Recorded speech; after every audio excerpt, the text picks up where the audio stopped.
Splash dams were built to back up water on smaller streams. And with the spring thaw, the dramatic river drive began.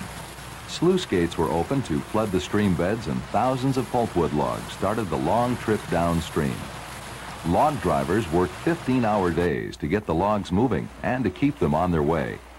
12-foot pike poles of black spruce or ash with screw tips were used to pull and prod the bulky logs. Sometimes dynamite charges were placed under key logs to break up snags and jams. Splash dams could be refilled and opened several times during the spring driving season to flush the accumulated logs downstream. Much advance work had been done on the stream beds to facilitate the drive. Obstructing boulders had been blasted, snags removed, and low banks blocked off. In spite of this effort, waters often spilled over and flooded adjacent farmlands. Suits resulting from this type of damage contributed to the eventual demise of the colorful river drive.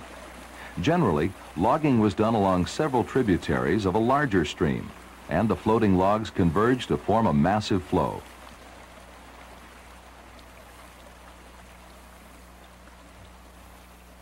Sometimes logs ran into a lake, as shown here, before continuing downriver.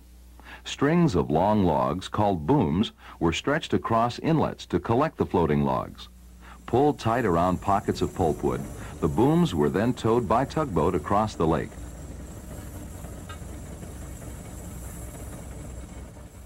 This lake had been backed up by a dam, and the logs are stored here for controlled release. These men are guiding the logs through a sluiceway leading downstream.